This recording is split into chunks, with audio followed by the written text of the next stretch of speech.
Well, hello again, everyone. What an amazing journey this has been for you and I. For me to come in your homes and just share these great stories of great people in the area doing great things.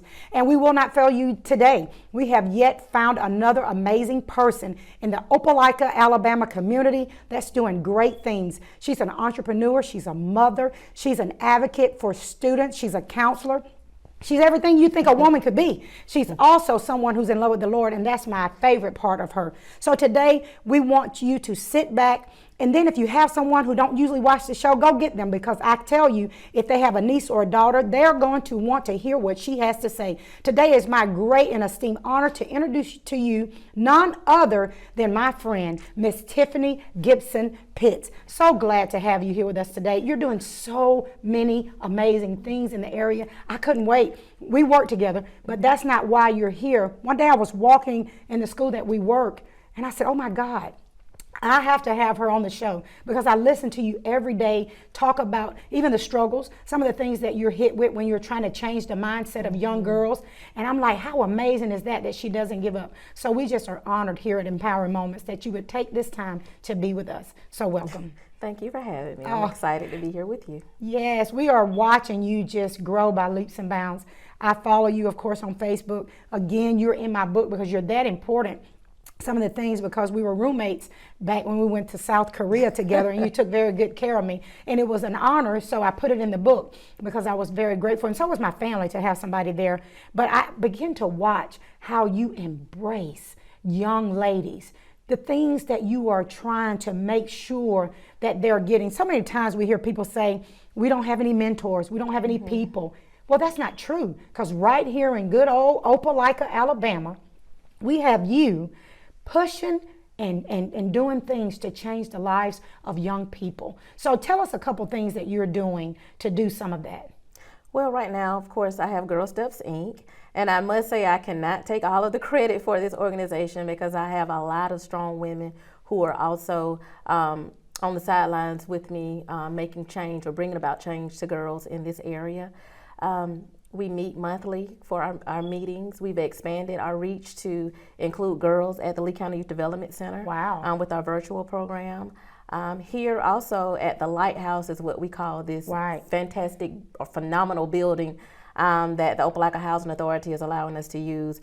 We are bringing in men to also help with the boys in our community, but we have a lot of programming for girls in our area. We're teaching them leadership skills, teaching them to be leaders in their communities, in their school, as well as beyond. Once they go off, we're making sure that we're providing educational programs for them, focusing on college and career preparedness, because we know there is life after 12th grade. So we want to make sure that they're properly prepared once they do exit out of our program. Well, I can attest to all of that, because when you first went back, not when you first got started, but when you were kind of like in the beginning processes, or you were doing things, you invited me to come share some opportunities with your kids with ACT prep. So I do know as a counselor, you see some things that are very important. But I love the fact that, but I don't think you even realize it, and I don't think I realized that you may have until just now. Not only what you're doing is bringing girls together, you're also bringing women together. It has been said that we can't come together for a bigger cause, and that is showing itself right now by the women.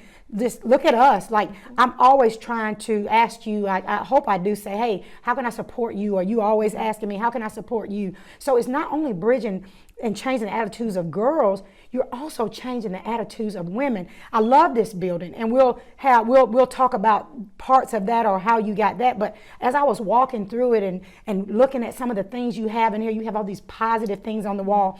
And as they watch this, they'll begin to see some of the shots that are in the building. But I began to just say, in this area, where a lot of people don't come back to, we'll just be honest about that. You have put a mindset change program, and for that, I am like in awe of that. So you have Girl Step, you have guys coming in, you're a counselor of a school, you're a mother of two.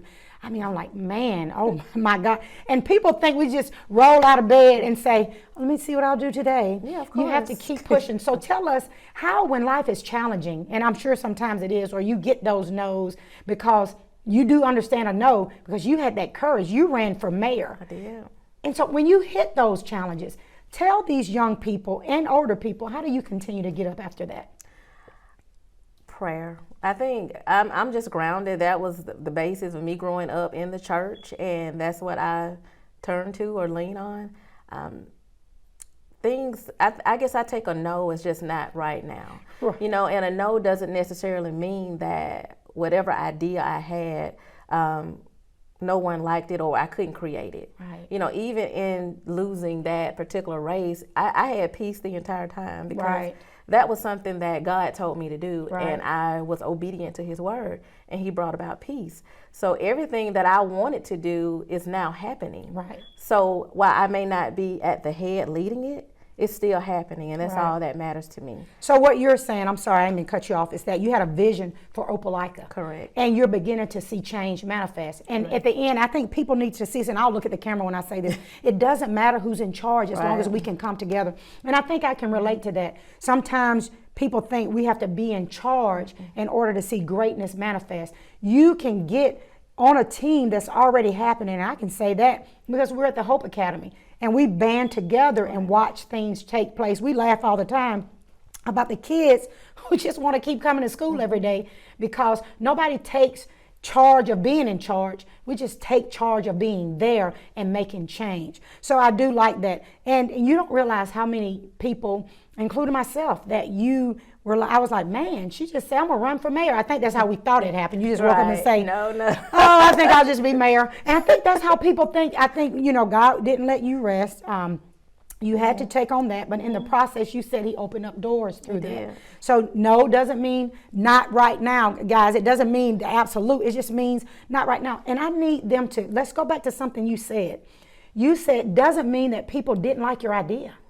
Because sometimes I think when we try something, I've been tutoring young people, God, for maybe 12 to 15 years. And I've always wanted my own building to do things with, but I never even, it was not right now. Right. And so while God is watching things, I'm watching him manifest things, doesn't mean that the people wasn't on board. It just was not the right time. Correct. So I love the way you say that. Tell us about some of the things, because I want to talk about that mother-daughter dance that you have coming up. You invited me and my daughter one time to come, and it was I loved every part of that. And she'll watch this, I'm sure, especially because you're on it, because I think she admires a lot about you. But how did that come about? What brought the mother-daughter dance? Well, research shows that girls who have a stronger bond or relationship with their mothers, they're less likely to, get pregnant or participate in deviant type behaviors. So I just felt that there was a need. Many times just being a counselor, when I would have girls coming in crying or having issues at home, it's always with their mothers. Right. And I know that a lot are put on moms, especially if you are a single parent, where you're responsible for doing all the working, paying the bills, taking care of the kids. And a lot of times we just get down. Right. And there are times when we're so stressed out that sometimes we take it out on our kids. Yes. And so just providing that opportunity for them to come together to dress up really nice. I love the rededication ceremony that's a part of the mother-daughter dinner that we do incorporate. We always have a phenomenal speaker, which is the year you did speak at that particular event. It's just a night for them to bond or repair relationships that have been broken. So that's very important for me. And I did speak, and the reason why I didn't really elaborate on that, because it did way more for me than I did for them at the time. I heard it was a great event, but I just enjoyed being able to rededicate my relationship with my daughter. And it doesn't mean that you're not going to have challenges as a mother and a daughter, because even though research says that, the Bible says that in the last days and that the enemy is going to try some things, and then we have to be prepared for that. And so I think what you're doing is opening up an opportunity for mothers and daughters to say, hey, you know what, we may have had a bad day even an hour before we got here, but let's forget all of that and move forward.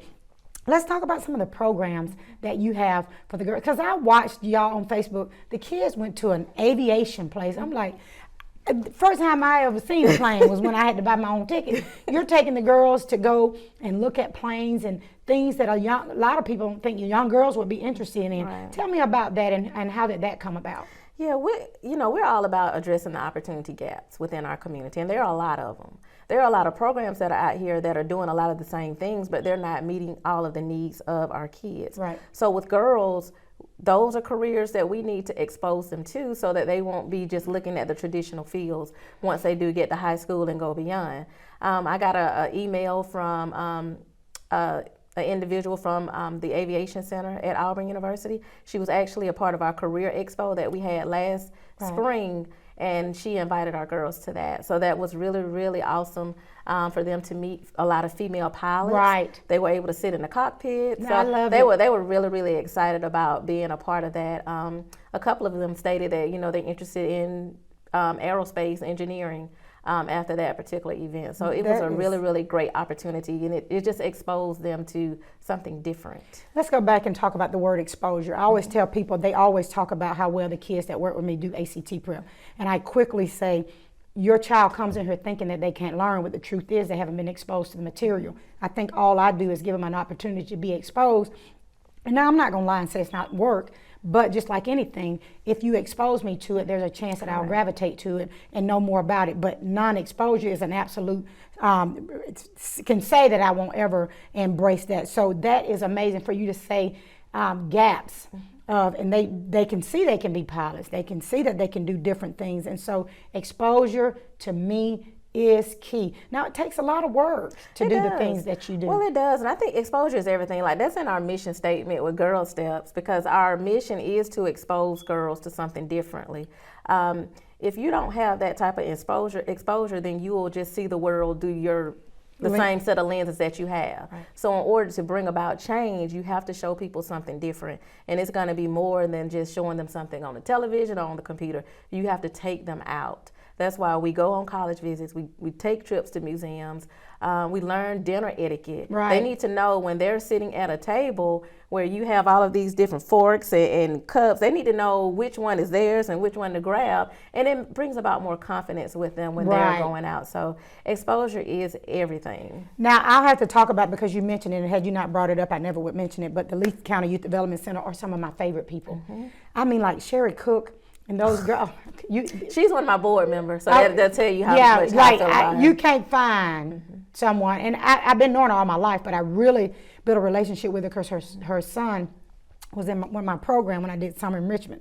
But I mean, a person who just loves kids, and I think we gravitate to the kids that no one else think can do successful things. I mean, I do that because somebody bought into me, and not sure why you guys do it, but it has to be some type of passion. But I've met your mom, and I could see why you're so driven for people. I don't want to minimize you, but like when she in the room, like I don't even think I speak to you. I see your mom, and she's just such a humble, wonderful blessing to the world. Like she's so, she'll be in the back, and when she compliments you, it's almost like you got to do better. Like she'll give you a compliment, you be like, well, I know I got to stay on my P's and Q's. Right. And she doesn't say it loud. She doesn't bring out a lot of things.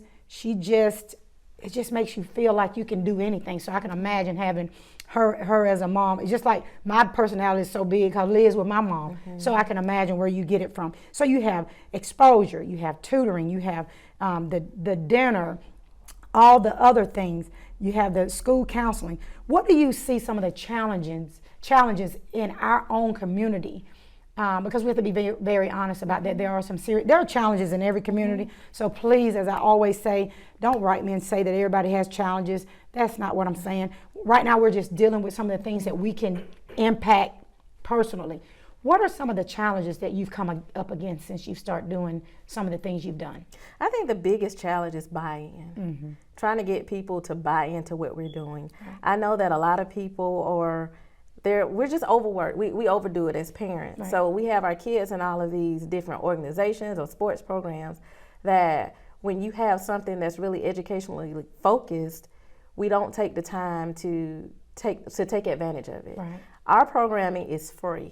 Okay, wow. So we provide quality programming at no cost to individuals. However, it's still a barrier is just trying to get buy-in for people to believe in it enough to bring their girls and put them in the program. Yes. And if you miss 2 consecutive meetings, you're out of the program. Like we have rules. Have a standard. We do have a standard, and that's the biggest issue, just getting buy-in. But that's going to change Right. because we are doing some wonderful things. I think that many parents are seeing it now.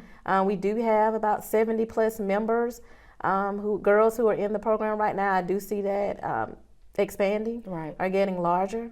But just buy-in and people taking the time to do it. What happens a lot of times is when I deal with parents and I'm trying to get them to get their girls in the program, okay, we're coming, or, well, let me ask her if she wants to do it. So I think we're giving kids too many choices, especially when it's something that's going to help them out. But also just bringing them. Right.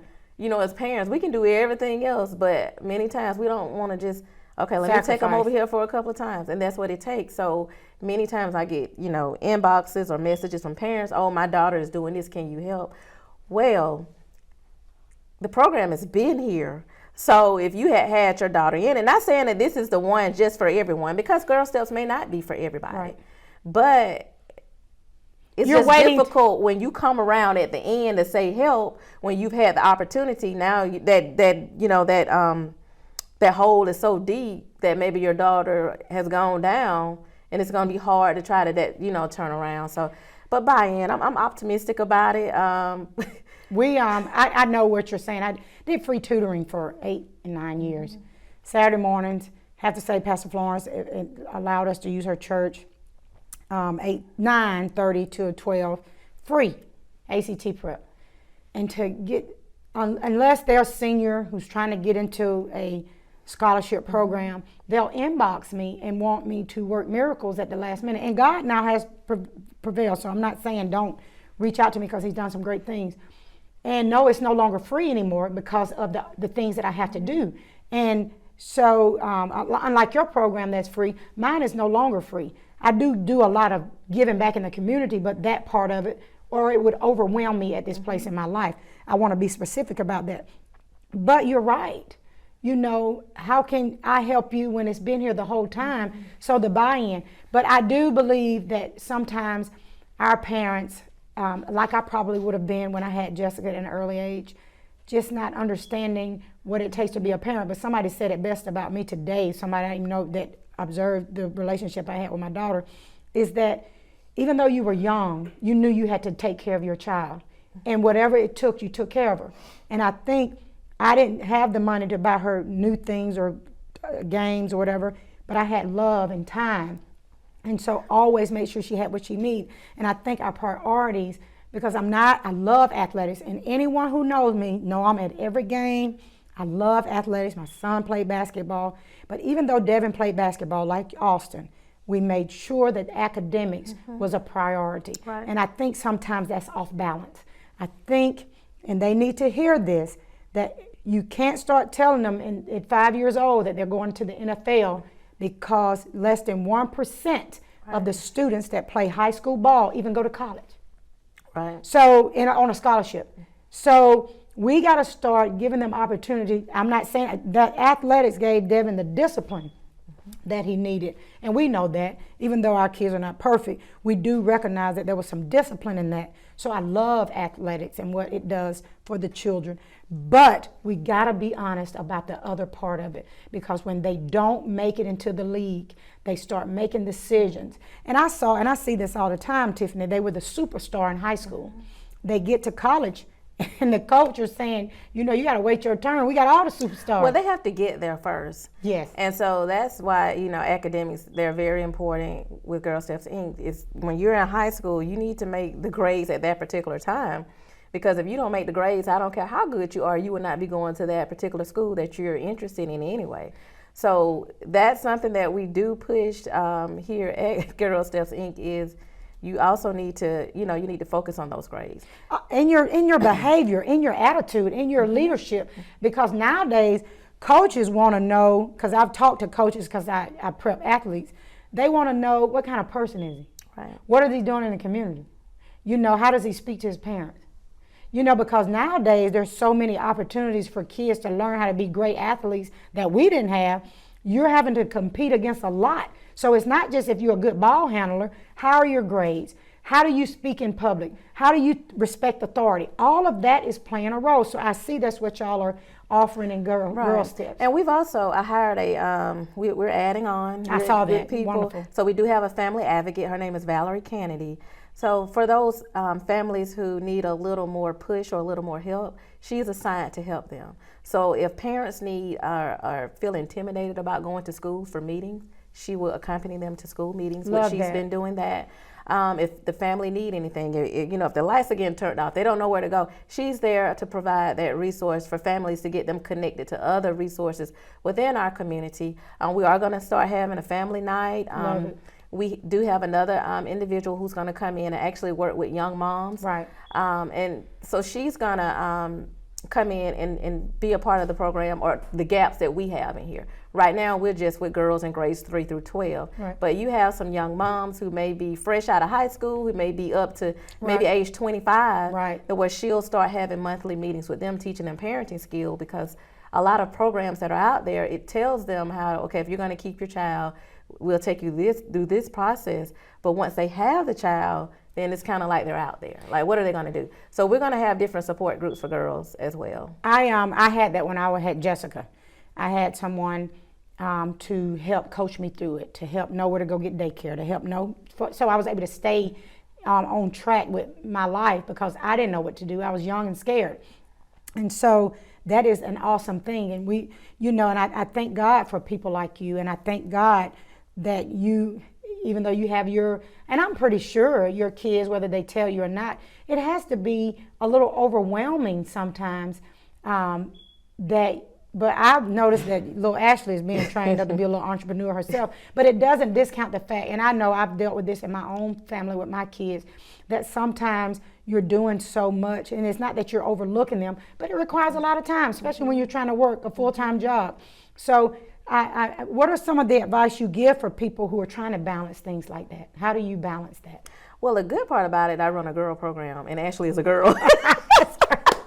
So she's involved with that, but she does her own thing. We had the Girl Boss program this summer. That was really, really good for her to be a part of that, as well as some other, entrepreneurs, girls. But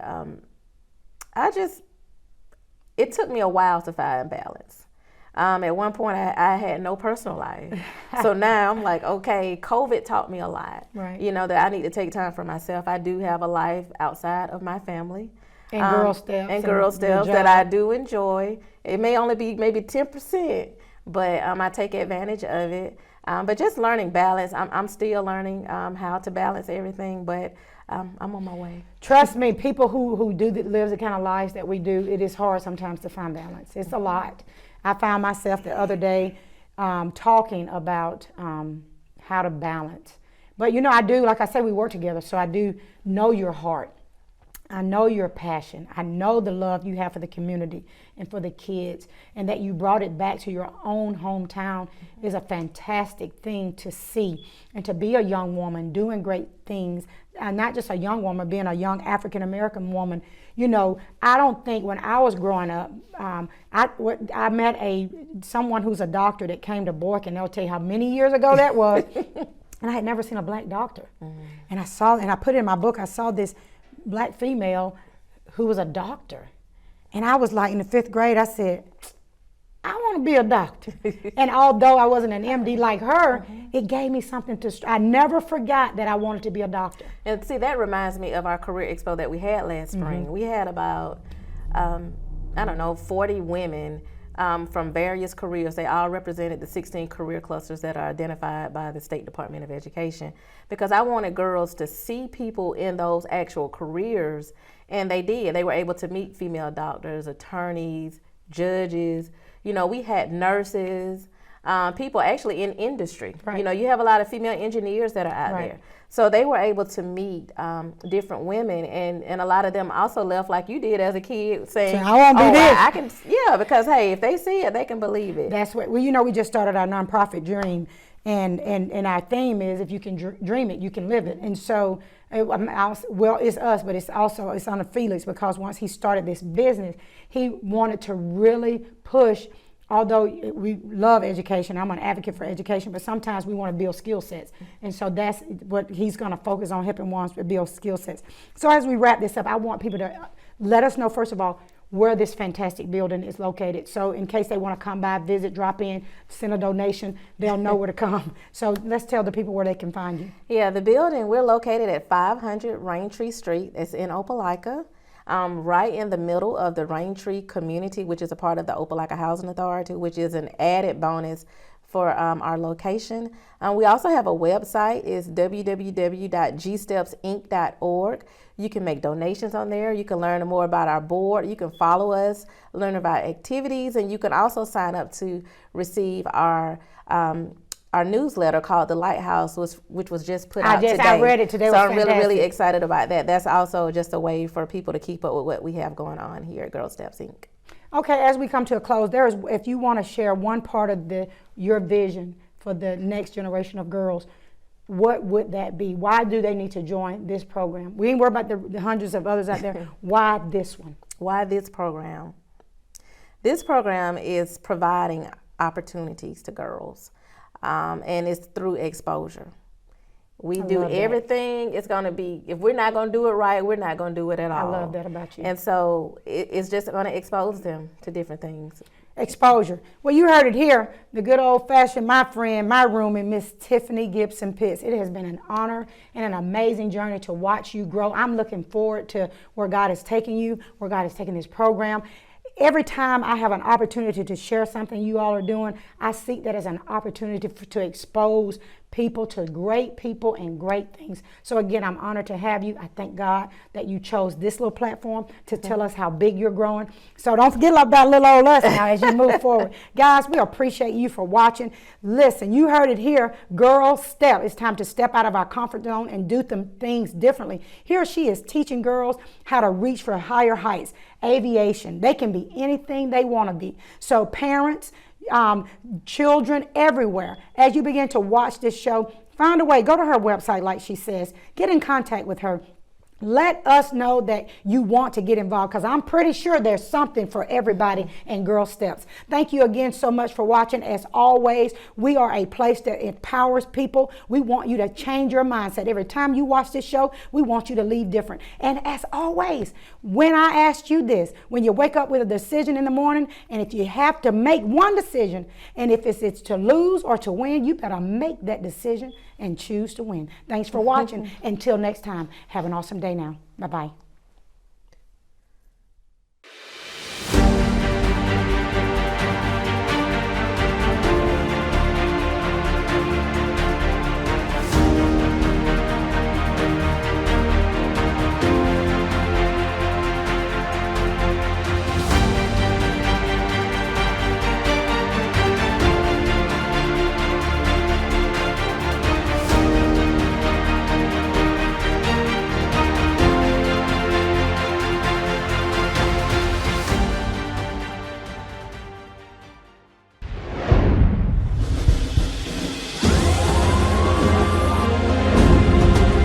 Multiple fractures, what we refer to as segmental fractures, could have led to a brain amputation.